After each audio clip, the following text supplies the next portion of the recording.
아멘. 하나님께서 찬양 가운데 영광 받으신 줄 믿습니다. 서로 이렇게 평화 인사를 나누실까요? 할렐루야. 성령의 도우심으로 승리와 사명으로 삽시다.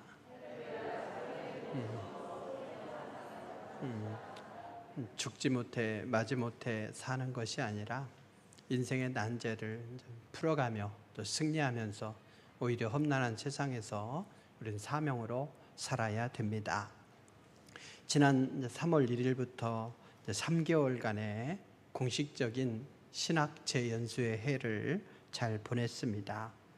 신학 재연수의 해를 보내면서도 지난 2달 동안은 주일에 설교를 해왔기 때문에 주일만 만나는 분들은 신학 재연수회가 끝난 건지 안 끝난 건지 잘 모르실 수도 있고, 그렇지만 어쨌든 5월 31일부로 이렇게 잘 끝났습니다. 그리고 첫 번째 오늘 주일을 맞이했기에 그동안의 일을 좀 정리해 드리는 것도 말씀과 연관도 되고 여러분에게도 의미가 있을 것 같습니다. 돌아보니 오늘의 목회 환경에서 목회 중간에 이런 시간을 꼭 가져야 하는 것이 당연하지만, 또 노회에서도 제도를 세워서 일부 안식년 지원 프로그램을 운영하고 있지만 상당히 많은 목회자들이 재충전의 시간을 갖지 못하는 그런 현실에서 실제로 이런 소중한 시간을 지낼 수 있었다고 하는 것, 이것이 감사한 일입니다. 우리 교단 헌법 제27조 2항에 이런 내용이 있습니다. 담임 목사가 한 지교회에서 5년 동안 심호하였을 경우 교회는 그 다음 해를 신학제 연수의 해로 정하고 3개월 이상 유급 휴양을 제공할 수 있다, 이렇게 나와 있습니다.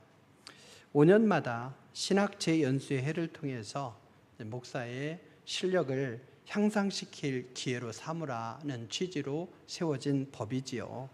지금은 하루가 다르게 급변하는 세상이고 또 목회 환경이기 때문에 목사가 시대에 뒤떨어지는 설교를 하거나 혹은 방향을 잃지 못하는 목회가 되지 않기 위해서는 목사가 지속적으로 연구하고 또 공부해야 합니다. 물론 평소에도 날마다 계속해서 공부하고 있지만 바쁜 목회 일정상 깊은 연구에는 한계가 있습니다. 잠시 목회 일정을 유보하고 중장기 목회를 이어가기 위해 집중해서 연구하는 시간을 갖는 것은 아주 중요합니다. 신학제 연수에 관한 법률이 헌법에 있지만 의무가 아닌 권고조항이고, 이미 말씀드린 대로 지교회의 다양한 형편 때문에 모든 교회가 다 시행할 수 있는 것도 아닙니다. 시행하지 못하는 교회도 많이 있는 현실에서 저는 15년 심호하면서 2차례나 가질 수 있었던 것, 그것은 감사한 일입니다. 5년마다 가지려고 하면요 너무나 빨리 금방 또 지나가요. 그래서 7년마다 이런 계획으로 하고 있습니다. 8년 전에 1차로 가졌던 신학제 연수회에는 이스라엘, 그리스, 또 이탈리아, 여기에 있는 성지와 기독교 유적지를 탐방하고 또 깊은 산골에 들어가서 학위 논문을 쓰면서 보냈습니다.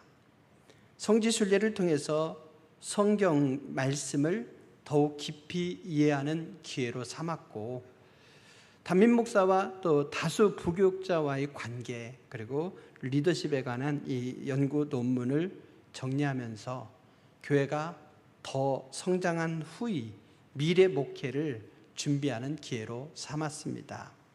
참으로 의미 있는 시간이었고, 또 교회 건축 후에 더 많은 부교육자들과 함께 동역을 해야 될 일을 생각할 때에 하나님께서 시의적절하게 연구를 하고 미래 목회를 준비하게 하셨구나, 이런 생각을 하게 됩니다.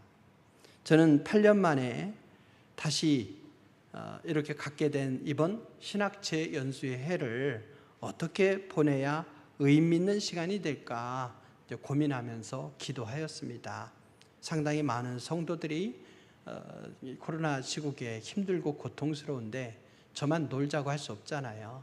그러나 또 취지가 목회력을 더 향상시키도록 하는 것이기 때문에 안주하면서 편하게 가는 것보다는 저에게도 도움이 되고 교회에게도 도움이 되는 이런 시간으로 삼아야 되겠다 하며 기도하였습니다. 기도하는 중에 하나님께서 교회 탐방에 대한 아이디어를 주셨는데 지금 단계에서 아주 시의적절한 하나님의 계획이라고 봅니다.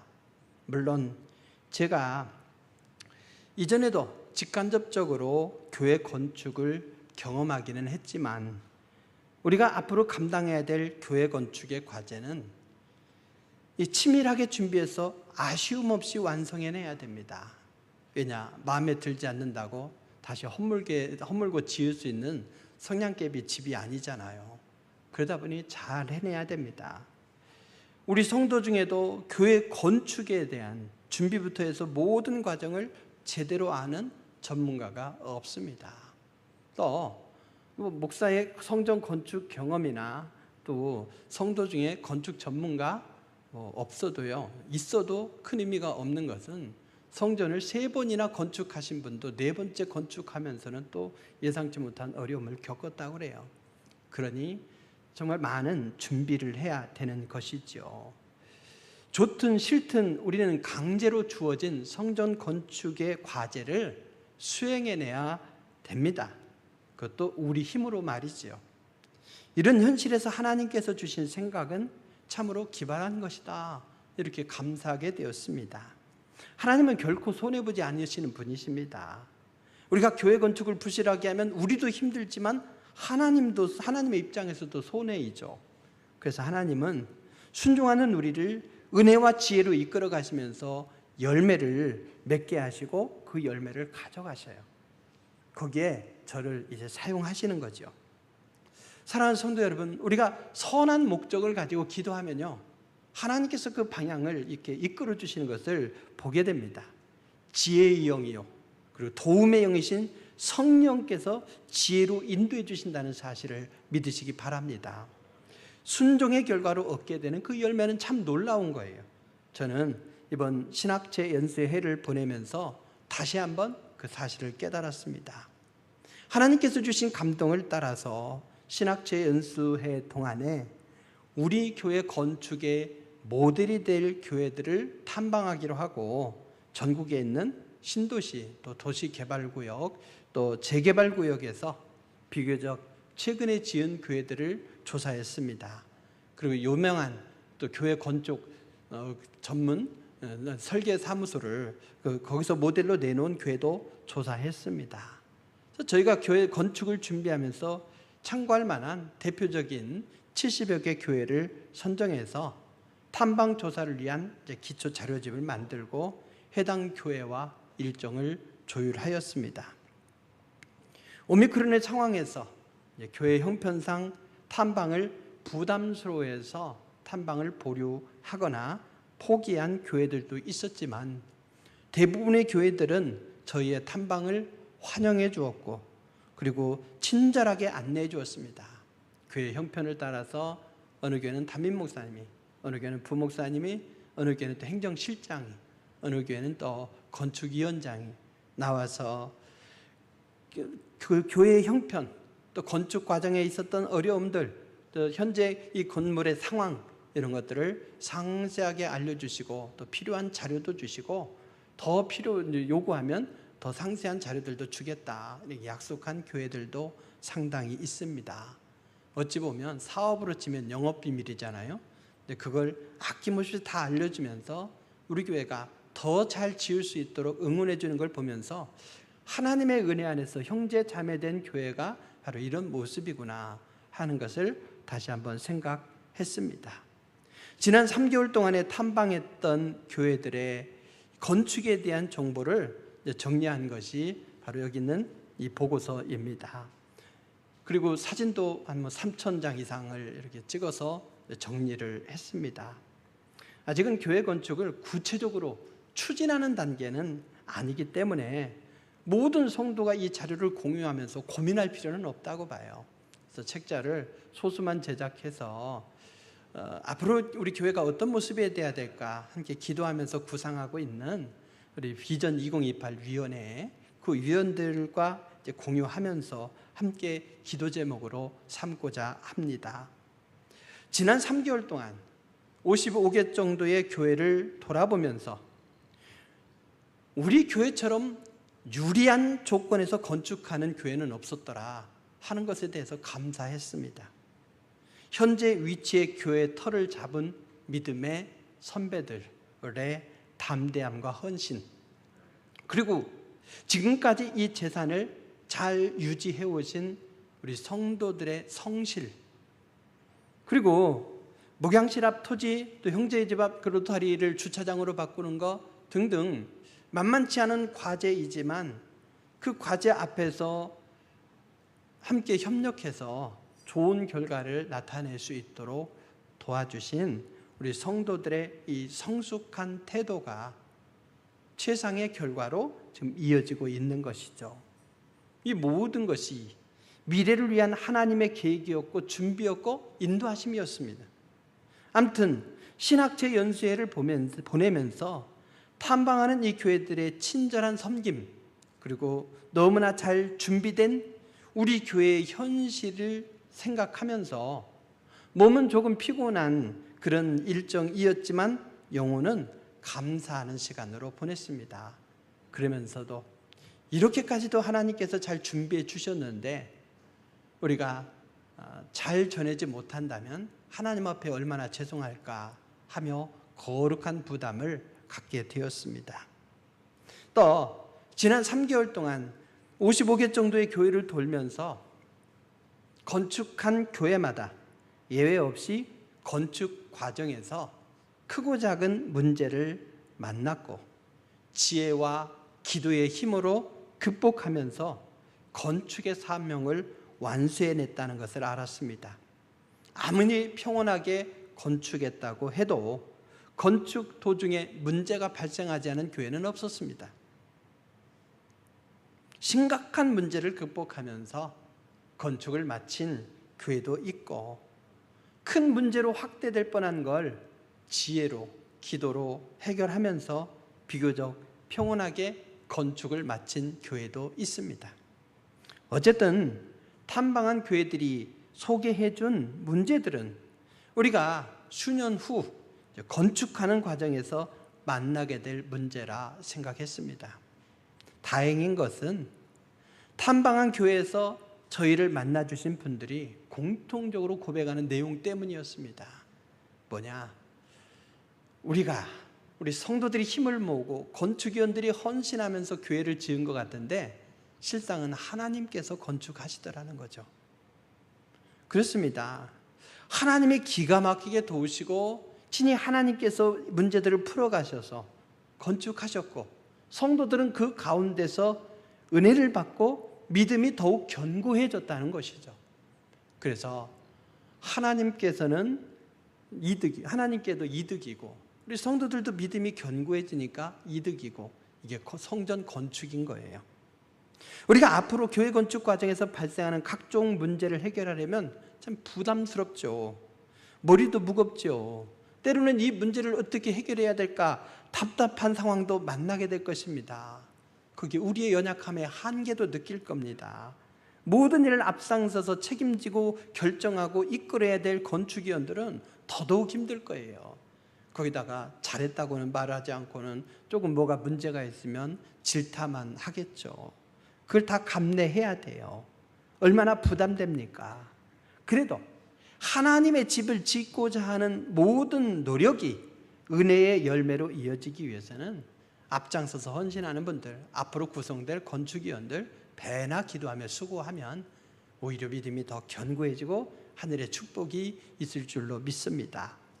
건축을 준비하고 진행하는 과정에서 부담되고 힘든 상황을 만날 때마다 교회는 우리에게 준비된 물질로 건축하는 것도 아니고 사람의 노력으로 건축하는 것도 아니고 기도로 건축해야 되고 지혜의 영이요 보호하시는 영이신 성령의 인도를 받으면서 건축해야 한다는 사실을 기억하시기 바랍니다.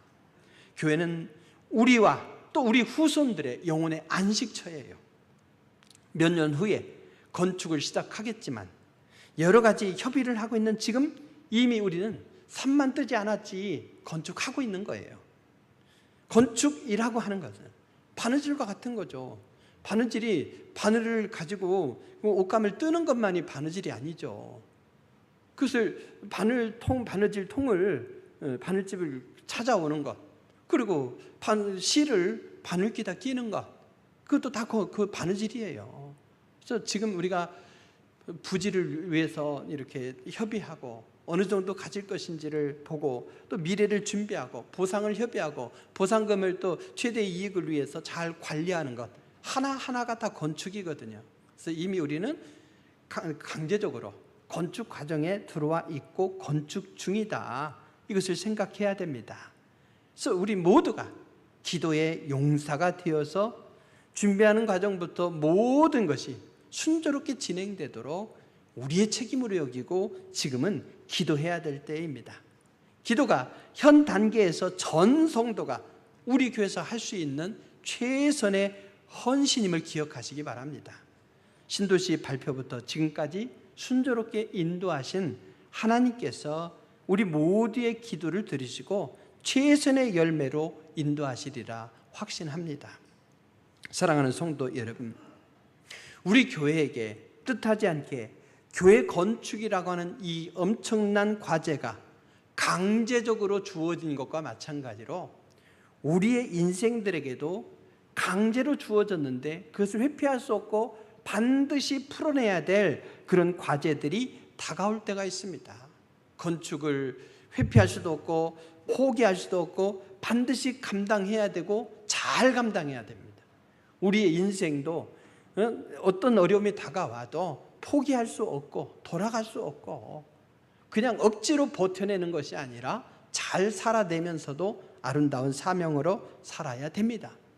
이런 엄청난 과제 앞에서 우리는 연약하기만 해요. 어떻게 해야 됩니까? 감사한 것은요, 우리에게 연약함을 도우시는 성령님이 계시다는 사실이에요. 환난이 극심하고 재난과 질고가 그침이 없는 세상 가운데서 사람들이 신음하고 있어요. 성도 역시 감당해야 될 이 난제 앞에서 탄식할 수밖에 없는 현실입니다. 근데 전능하신 하나님의 도우심을 받고 사는 사람, 그는 행복한 사람인 거죠.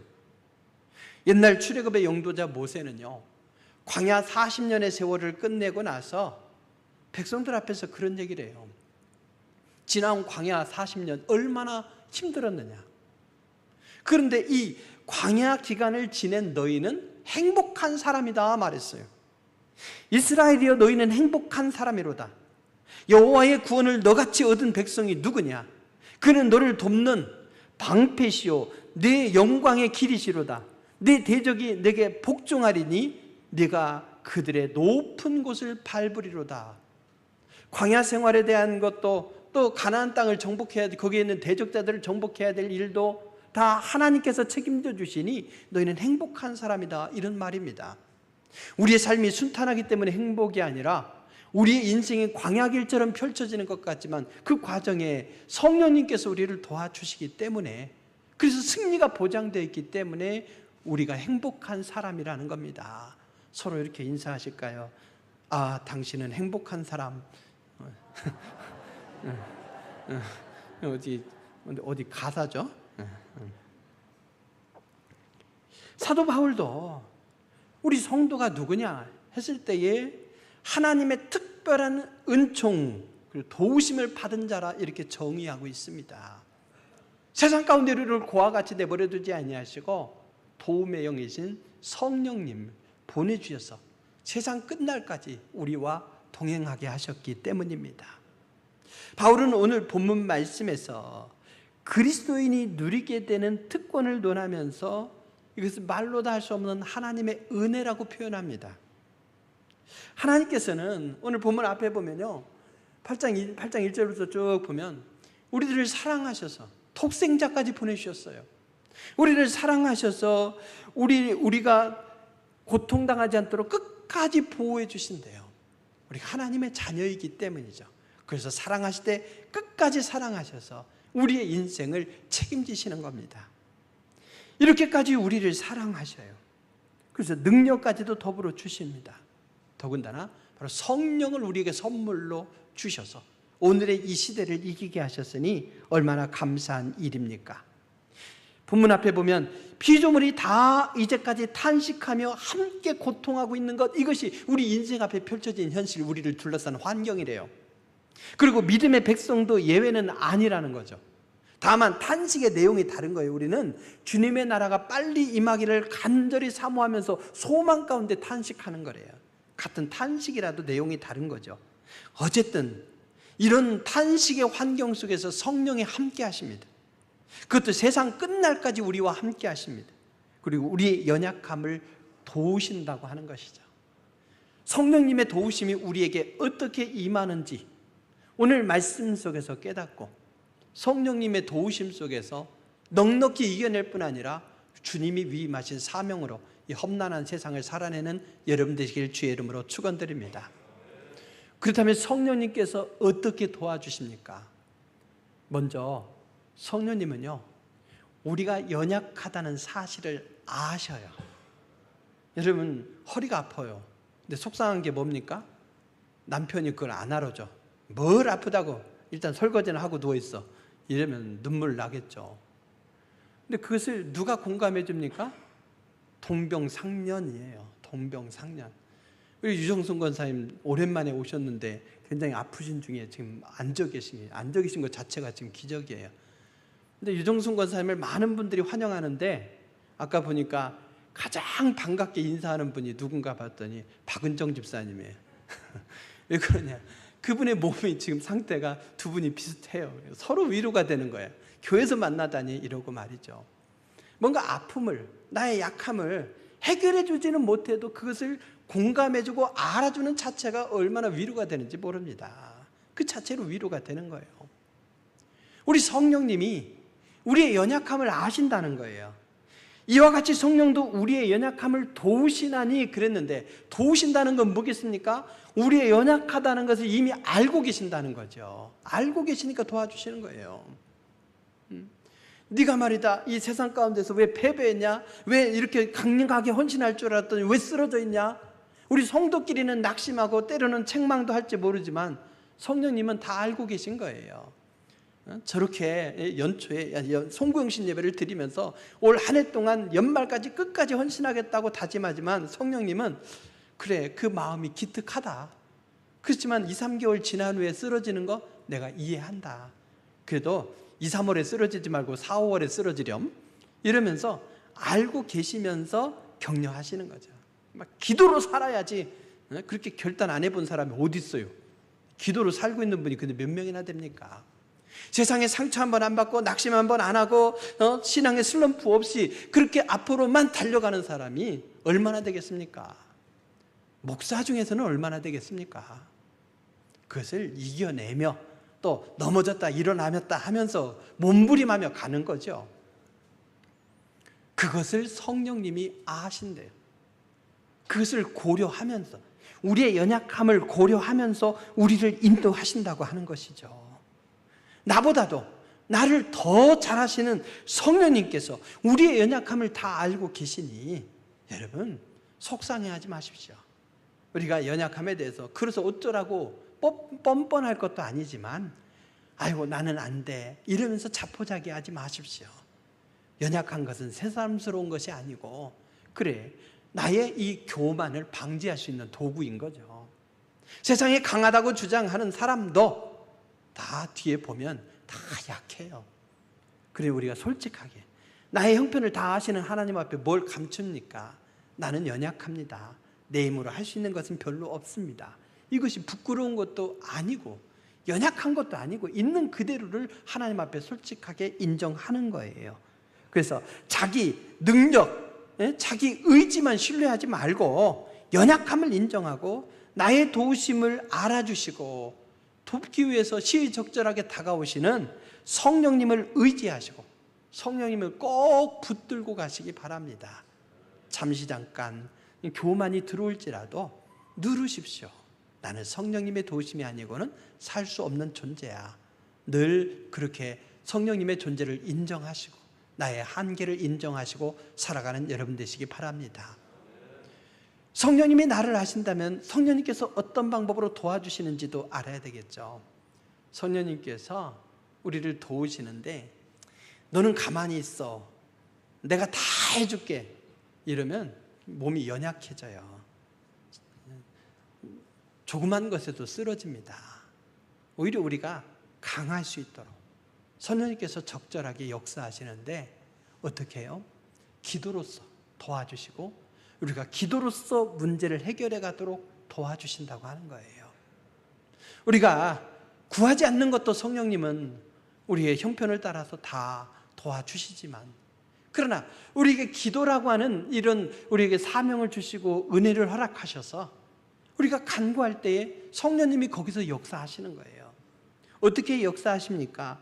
오늘 이렇게 말씀하죠. 우리는 마땅히 기도할 바를 알지 못하나 오직 성령이 말할 수 없는 탄식으로 우리를 위하여 친히 간구하시느니라. 우리가 그저 머뭇거리고 있어요. 버벅거리고 있어요. 어떤 기도가 정확한 기도인지도 몰라요. 그저 주여만 외칠 뿐이에요. 근데도 성령님이 말할 수 없는 탄식으로 더 간절함으로 나의 형편을 헤아리시면서 공감하면서 더 간절하게 하나님 앞에 기도하신다는 거예요. 그러면서 또 뭐라고 말씀을 이어갑니까? 성령의 생각을 이가 성령의 생각을 아시나니 이는 성령이 어떻게 하신다고요? 하나님의 뜻대로 성도를 위하여 간구하심이라. 이런 말 있잖아요. 개떡같이 말해도 찰떡같이 알아들어라. 우리가 하나님 앞에 기도하는데요, 기도가 잘 안 나가. 기도하는데 정욕에 찬 기도야. 그때 성령님께서 우리의 기도의 내용을 수정해 주시는 거죠. 이게 자소서를 쓰는데 자소서 내용을 대충 쓰면 되겠습니까? 그래도 자소서를 판단하는 사람이 마음에 들도록 수정해야 되는 거예요. 자꾸를 수정해야 되는. 그처럼 우리가 그냥 잘못 기도하는데도 성령님께서 어떻게 해요? 하나님의 뜻대로 성도를 위하여 간구해 주신대요. 하나님의 뜻에 맞게. 그래서 우리가 응답을 누리도록 그렇게 기도해 주신다고 하는 거죠. 그러니 여러분, 기도는 하면 할수록 유익이에요. 잘못된 기도로 손해볼 일 없습니다. 일단 기도하면 잘못된 기도도 성령님께서 수정해 주셔요. 그래서 일단은 하나님 앞에 내가 원하는 바를 아뢰십시오. 주님도 그렇게 아뢰잖아요. 주여 나 참 피하게 하소서. 그러나 성령님의 인도하심 속에서 성령님의 힘을 입어서 기도하면서 내 뜻대로 마옵시고 주 뜻대로 하소서 수정했잖아요. 우리라고 어디 용가리 통뼈라고 막 처음부터 끝까지 하나님의 뜻에 부합한 기도만 드리겠습니까? 기도할 줄 몰라도 자신 없다고 포기하지 마십시오. 우리가 기도로 살아야 될 연약한 존재이거든요. 기도할 때에 잘된 기도를 하나님께서 기쁘게 받으시고 잘못된 기도를 드려도 하나님께서 기쁘게 받으실 만한 기도로 성령께서 아뢰주시는 거예요. 그냥 우리가 하고 있으면 성령님께서 하나님 옆에서 얘가 이렇게 기도한 거네요 이러면서 알려주신다고 하는 거죠. 그게 얼마나 감사한 일입니까? 어려운 문제가 눈앞에 닥쳐 있는데도 어떻게 기도해야 될지 모르겠거든 성령님께 간구하십시오. 나의 기도를 도와주셔서 내가 어떻게 기도해야 될지 모르겠사오니 기도의 내용을 알려주시옵소서. 또 내가 기도에다가 낙심하고 지칠 때에 힘을 부어주셔서 능력의 기도가 되게 하셔서 간구하시기 바랍니다. 그러면서 성령님 더불어서 함께 기도해 주세요. 이렇게 사모하며 기도하십시오. 오늘 약속의 말씀이 바로 그겁니다. 우리의 연약함을 도우시되 우리가 기도할 수 있도록 돕고 바른 기도가 되도록 돕고 하나님 앞에 친히 기도하면서 돕겠다고 하는 내용인 것이죠. 결국에는 어디까지 기도하십니까? 세상 끝날까지 우리와 함께 하시면서 결국에는 우리가 궁극적인 승리를 누리도록 기도해 주신다고 하는 것을 믿고 감사하시기 바랍니다. 이와 같이 성령도 우리 연약함을 도우시나니 그랬어요. 이와 같이가 뭡니까? 이와 같이 바로 앞부분에 보면 소망에 관한 말씀이에요. 희망에 관한 말씀이에요. 사람이 희망이 있으면 이 세상 이겨낼 수 있잖아요. 살아낼 수 있잖아요. 어떻게 같이 일어날 수 있어요. 넉넉히 해결의 길이 보이는데도 소망이 없으면요, 희망이 없으면 자포자기하고 포기해버립니다. 그래서 희망은 우리에게 굉장히 중요한 거예요. 더더군다나 예수 그리스도께서 우리에게 가져다 주신 이 구원의 소망, 영생에 대한 소망이야말로 우리가 이 세상을 넉넉히 이겨낼 수 있는 힘이 되죠. 그런데 우리가 그 믿음, 그 소망을 굳건하게 지켜나갈 수 있는가? 아침에 소망을 가졌다가도 오후에 낙심하는 게 우리의 존재이죠. 소망만으로는 안 되니까 소망으로도 우리가 구원을 누리면서 살아가지만 우리가 연약하니까 이와 같이 소망으로 도와주신 것, 이와 같이 성령으로도 도와주신다. 그래서 소망 가운데 성령의 능력 안에서 살아갈 수 있도록 우리를 지켜주신다고 이렇게 위로해 주시는 귀한 말씀입니다. 성령의 도우심이 필수이고 성령님께서 직접 나서서 우리를 도와주십니다. 그러면서 소망 가운데서 우리의 인생이 견고하게 하시고 마침내는 승리에 이르게 하십니다. 그리고 세상에 우리가 그리스도인으로서 존재하는 이유가 뭐겠습니까? 사명이죠. 사명. 그 사명을 넉넉히 감당할 수 있도록 우리를 도와주셔요. 우리의 싸움은 혈과 육에 관한 것이 아니죠. 통치자들과 권세자들과 또 이 어둠의 세상 주관자들과 하늘에 있는 악한 영들을 상대해야 돼요. 그러니 우리가 자만했다가 패배하기 일쑤이죠. 성령님께서 도와주셔야 승리합니다. 자기의 능력, 자기의 의지만 믿고 세상을 향해 나아갔다가 큰 코 다칩니다. 그래서 여러분, 우리에게 성령님께서 능력을 더하시고 또 친히 간구해 주시고 그러면서 우리 인생을 위로해 주시고 새 힘도 주시고 결국에는 승리로 인도하신다고 하는 이 확신을 갖는 것이 중요하죠. 우리의 연약함을 누구보다도 잘 알고 계시는 성령님께서 고난 가운데서 친히 돕고 계십니다. 그대로 내버려 두었다가는 시험을 이기지 못하여 낙오될 것 같아서 우리의 손을 붙잡아 일으켜 세워주십니다. 영적인 평안이 있는 사람은 모든 역경 가운데서 승리할 수가 있습니다. 사랑하는 성도 여러분, 우리가 살아내야 될 이 세상은 피조물이 탄식하고 함께 고통을 겪고 있는 현실이에요. 믿음의 백성들도 또 다른 차원에서 탄식하며 살아야 되지만 이 험난한 현실을 이겨내기에는 약한 존재입니다. 그래도 성령께서 우리의 연약함을 도우시되 일회성이 아니라 세상 끝날까지 계속적으로 우리와 함께 하시면서 도우신다는 이 약속에 감사하시기 바랍니다. 우리가 어떻게 기도해야 될지 알지 못하지만 성령께서 친히 이루 말할 수 없는 탄식으로 우리를 대신하여 간구해 주심을 확신하고 어떠한 경우에도 흔들리지 마시고 성령의 도우심을 힘입어 기도하면서 그 응답의 승리로 살아가시기 바랍니다.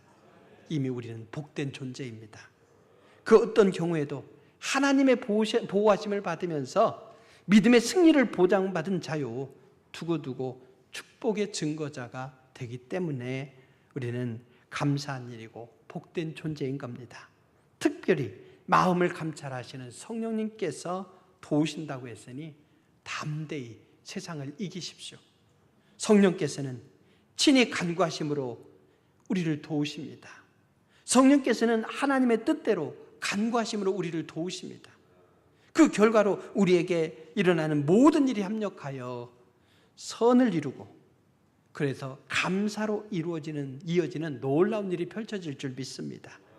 험난한 세상 앞에 우리는 연약하지만 기도로 도우시는 이 성령님과 함께 지속적으로 세상을 이기시고 아름다운 사명으로 살아가시기 바랍니다.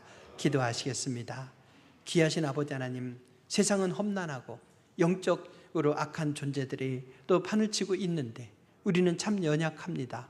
고와 같이 내버려 두지 아니하시고 성령님을 보내주시사 우리의 연약함을 이해하시고 시의적절하게 기도로 우리의 기도를 돕고 또 기도로 간구하면서 도우시니 참으로 감사드리옵나이다. 성령님과 더불어 동행하게 하시고 기도의 용사가 되게 하시고 성령님과 더불어 인생의 난제를 풀어나가며 승리하게 하시고 주님께서 위임하신 아름다운 사명으로 살게 하여 주시옵소서. 간증이 차고 넘치는 풍성한 삶이 되기 원하오며 예수님의 이름으로 기도드립니다. 아멘.